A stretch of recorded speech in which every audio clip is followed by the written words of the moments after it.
E agora aqui é um princípio que Jesus ensina. Porque os filhos do mundo,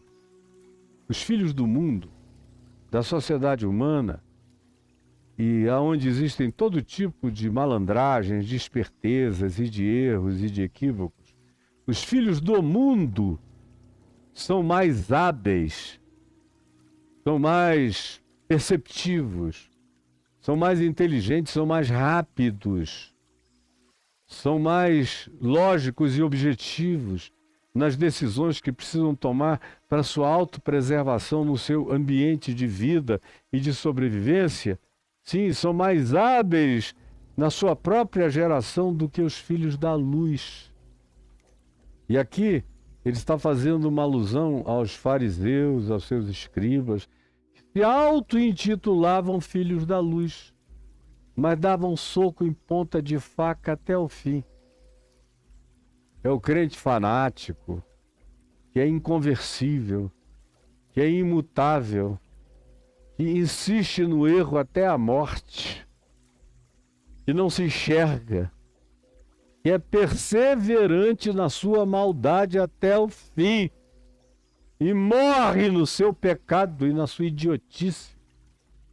E Jesus está dizendo, olha, os publicanos, as meretrizes, os pecadores, esses aí, filhos do mundo, são muito mais hábeis, muito mais inteligentes, emocionalmente muito mais sábios no lidar com a vida e com a existência do que vocês, que se dizem filhos da luz, mas são filhos da penumbra, da burrice, estão dentro da caverna de Platão lidando com sombras e projeções, não enxergam nada. E esse administrador infiel, que é a representação de publicanos, pecadores, meretrizes e pessoas do mesmo tipo, está demonstrando que na sua imperfeição ele trabalha não na perspectiva de se apresentar perfeito, mas de se apresentar minimamente aceitável para a continuidade da vida e da sobrevivência.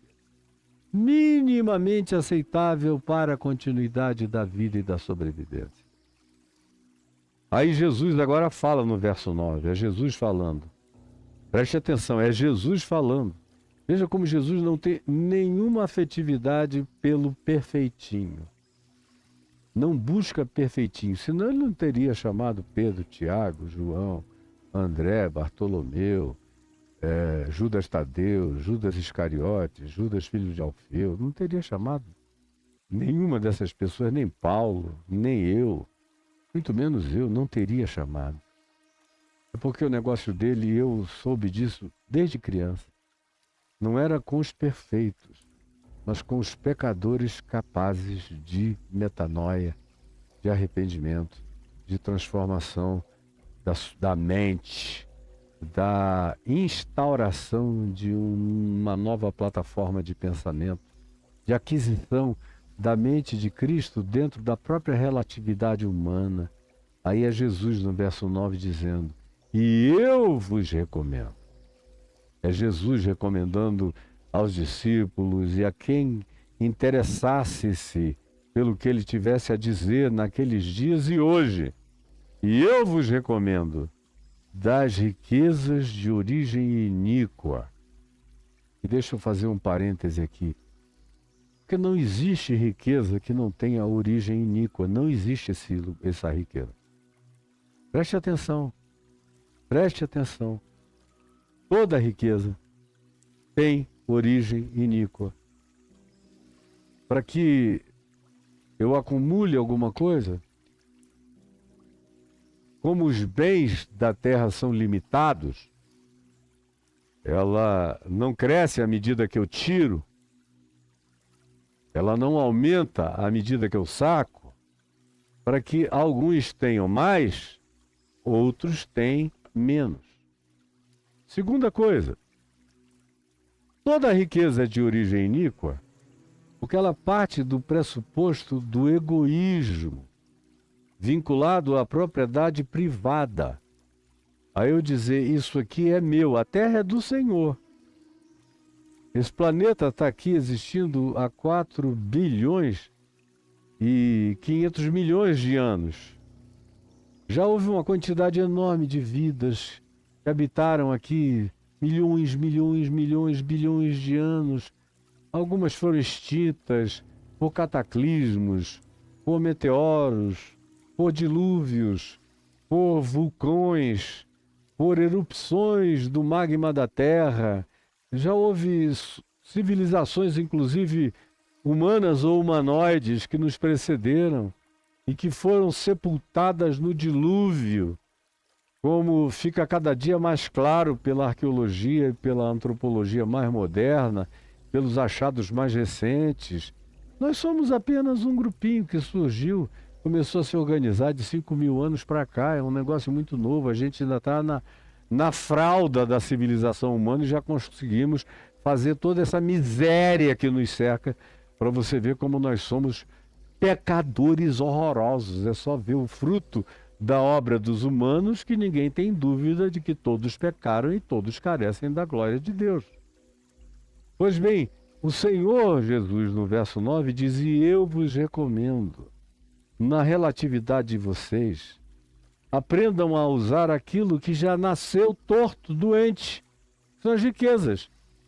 Elas são fruto de apropriação e de acumulação e de egoísmo e de dominação insaciável, de modo que quanto mais, mais, e quanto mais para alguns, menos para todos ou para quase todos, de modo que toda a riqueza, não adianta você dizer: eu a santifico no gasofilácio. Não.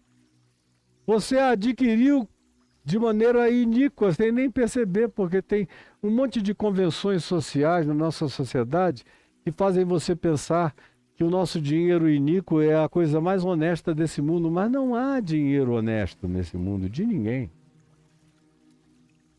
Todo dinheiro tem origem iníqua, lá na metafísica da sua produção.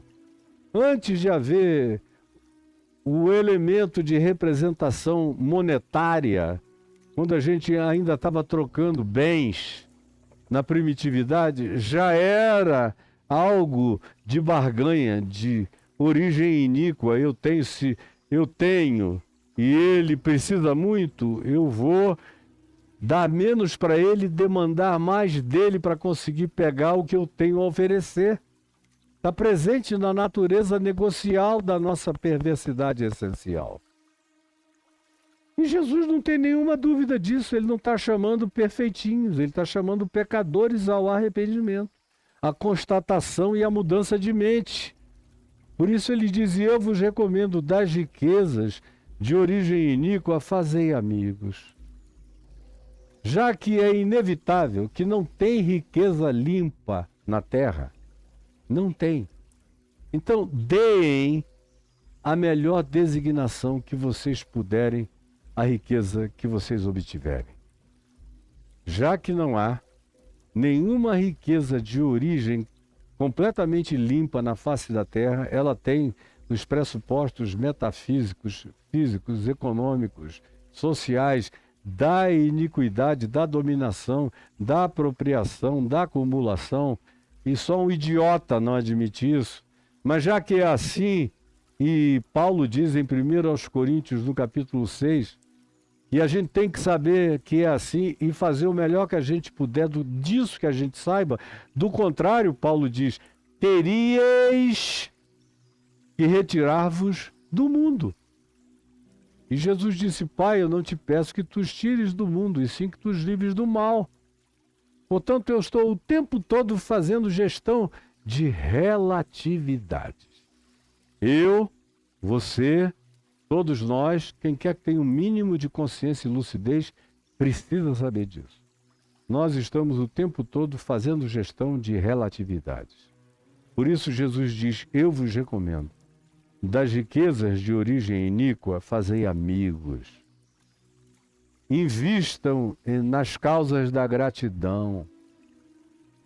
Coloquem bens, recursos, valores, propriedades como investimento na gratidão dos necessitados, dos endividados, dos carentes, dos empobrecidos. dos que não têm como atingir o objetivo e o alvo determinado, façam cobertura desse gap, dessa realidade, desse fosso, dessa dívida, cubram por eles, façam amigos, invistam e façam complementação de graça na vida de pessoas, nas boas e nas nem tanto, mas façam o melhor que vocês consigam em favor de todos os seres humanos.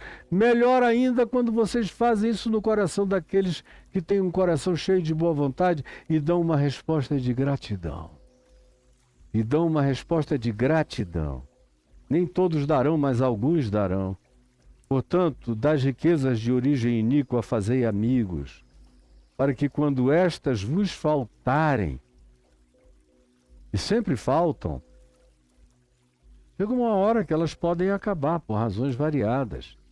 Falência, doença, ou um comportamento indevido que tire de você o equilíbrio econômico, financeiro, profissional que você sempre teve, ou a própria velhice, que na maioria quase absoluta das vezes é empobrecedora. Mas trate a todos os que você puder com essa generosidade que cobre os vazios, os gaps, as necessidades, que traz socorro. E bem-aventurados sejam aqueles de bom coração que, tendo gratidão, reconhecem a bondade que de você receberam e dão um retorno à altura. E aí vocês vão viver da troca de graça.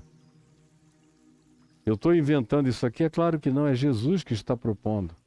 Agora, se você abrir na segunda epístola de Paulo aos Coríntios, no capítulo 8, você vai ler esse ciclo da graça vinculado a dinheiro. Eu ajo com graça, dando o meu dom, dando a minha vida, me entregando, como Paulo fazia, sem cobrar nada de ninguém, dando tudo, botando os bofes e as entranhas no altar da vida, ajudando as pessoas. E gente ruim que passava e apedrejava, não queria nada. Mas havia pessoas boas. E eram essas que mais tarde mandavam ajudas, colaborações, socorros, que traziam sua gratidão e reconheciam o que ele fazia nessa troca de graça, que é algo que tem a ver com essa engenharia econômica do reino dos céus. É troca de graça. É o pão nosso de cada dia que ele nos dá hoje, mas ao mesmo tempo tem a ver com o perdão com o qual eu perdoo. E que na retribuição da misericórdia eu também sou perdoado porque perdoei.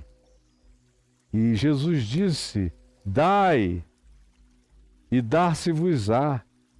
Boa medida, recalcada, sacudida, transbordante, vos darão. Sobejamente vos darão, assustadoramente vos darão, mas faça a sua parte e invista no que é bom. E em pessoas que de preferência tenham um coração grato, mas não faça exame de seleção, ajude aonde você vir necessidade. Bem-aventurado é aquele que, tendo sido ajudado na necessidade que tinha, um dia podendo lhe retribua. E se não o fizer, não tem problema, bem-aventurado é você que fez o que era certo. Agora, eu já fui salvo a minha vida inteira por causa disso. Eu teria aqui, olha, dezenas de histórias para contar. Deus sabe, eu teria dezenas de histórias para contar. Dezenas, talvez centenas, de pessoas que eu ajudei, que eu socorri no meio da rua. Gente que estava desesperada, eu vou me matar, eu vou me suicidar. E eu tinha saído de algum lugar e alguém tinha colocado um envelope no meu bolso. E aí, eu, às vezes saindo de um restaurante, uma pessoa disse: quando o senhor chegar no escritório, veja isso aqui. Aí encontro com alguém Uma vez foi um gerente de um banco, tinha subido uma grana preta lá do banco, a responsabilidade era dele, eu não sabia nem quem ele era. Ele, aos prantos, me conhecia, veio na minha direção, pedindo oração no meio da rua, chorando. Aí eu falei, quanto foi o rombo que aconteceu lá? Aí ele falou. Aí eu falei, eu quero te ajudar, não sei se eu consigo.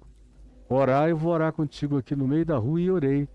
Aí eu meti a mão no bolso e eu vi uma quantia importante de dinheiro em dólar. Aí eu fui passando o dedo, era exatamente a quantia que ele tinha deixado faltar no caixa do banco. Aí eu peguei e falei, olha, eu ganhei isso saindo daquele restaurante ali do Bela Blue. Andei 200 metros, encontrei você e ouvi essa história. Eu não estava esperando, não vou levar comigo, é seu. Vá lá e pague a sua dívida. A única coisa que eu peço é que você depois me procure. Eu estou aqui nesse edifício que é todo nosso, o meu escritório é lá no último andar. Só chegue lá e me mostre que você quitou a dívida do banco, é só o que eu peço a você. E aí no mesmo dia ele chegou lá à tarde aos prantos e disse, está aqui, pastor, tudo pago. Eu orei de novo com ele e fui embora. Então uma historinha de dezenas, de centenas de coisas que eu já fiz sem saber nem em quem eu estava fazendo. Jogando o meu pão sobre as águas. Como um doido, como um louco. Aí depois de anos, chega alguém na minha porta no dia da minha maior necessidade. Aí diz, olha só, reverendo, há 20 anos atrás, há 15 anos atrás, há 30 anos atrás, eu estava numa situação horrorosa e ninguém me ajudava. E o senhor não quis nem saber, pegou do que o senhor não tinha e me ajudou. E eu não sei porquê, mas eu estou sonhando com o senhor, eu fui despertado essa madrugada, seja como seja a narrativa, para vir até aqui e lhe dar isto aqui, que eu ganhei e não estava esperando. E aí eu olho, às vezes é uma quantia maior do que aquela que ele disse que eu tinha dado a ele, já nem lembrava mais, porque você faz isso e não anota, não faz contabilidade. Você deixa isso, joga sobre as águas e entrega a Deus. E depois de muitos dias isso volta como um bumerangue de amor e te acha. Jesus diz, eu vos recomendo, das riquezas de origem iníqua, fazei amigos, para que, quando estas riquezas vos faltarem, esses amigos vos recebam nos tabernáculos eternos, em dimensões superiores. Façam amigos entre homens e entre anjos. Quando vocês fazem isso, vocês colocam legiões de anjos em estado de solidariedade amiga e fraterna para com você. Esses anjos fazem parte daquela família acerca da qual Paulo fala em Efésios, de quem toma o nome toda a família, tanto nos céus quanto na terra. São os mesmos seres espirituais que aprendem bondade, generosidade, misericórdia, graça, com aqueles filhos de Deus que praticam essas coisas e deixam anjos e seres de outras dimensões em estado de perplexidade admirada com a natureza humana que é tão carregada de maldade, e no meio disso tudo nascem lírios no meio da lama desse mundo, praticando coisas lindas que deixam entes espirituais em estado de perplexidade e também seres humanos que ainda têm Deus no coração em estado de gratidão, com a memória viva, esperando o dia em que eles próprios haverão de socorrer você. Eu cheguei até aqui nesses quase 52 anos de vida de fé e de ministério, vai fazer daqui a mais de 2 meses e meio, 52 anos ou 3 meses, no máximo. No dia 18 de julho eu completo. Vivendo assim, sem me preocupar com o dia de amanhã, sabendo que vem do céu. É um maná da bondade divina que cai sobre mim todos os dias. Nunca deixou de cair, não deixará de cair, nem sobre mim, nem sobre os meus filhos, nem sobre os meus netos. A bondade de Deus se estende de geração em geração. Essa é a misericórdia que que vai adiante, que Jesus disse: façam assim, para que quando as coisas vos faltarem, no tempo da escassez, vocês tenham feito tantos amigos dos céus e na terra, e esses amigos vos recebam nos tabernáculos eternos. Aí eu vou parar por aqui hoje, amanhã eu vou prosseguir, pedindo a Jesus que tenha te dado entendimento espiritual do que eu falei. Eu te peço, Jesus, nessa época de tanta burrice, de tanta blindagem mental, de tanto retardo de inteligência espiritual, emocional e de lógica simples do Evangelho, nesse tempo de tanto entupimento de sentidos, alguns tenham entendido de coração a manifestação de como tu ages no meio da imperfeição humana. E o que tu esperas de nós no meio da nossa imperfeição. No mínimo, uma sabedoria que reduz as implicações e os agravos dos nossos cometimentos a estados mínimos, que mereçam aplausos nos céus e na terra, porque no meio da nossa imperfeição nós encontramos um caminho de sabedoria, de sensatez, amparado, apoiado na graça, na bondade, na misericórdia, e fizemos isso pela fé, investindo no coração dos necessitados, na esperança de que um dia a tua bondade faça esse bumerangue de amor nos alcançar outra vez em nosso próprio favor. É o que eu te peço que aconteça no entendimento de cada pessoa hoje aqui, em nome de Jesus. Amém e amém.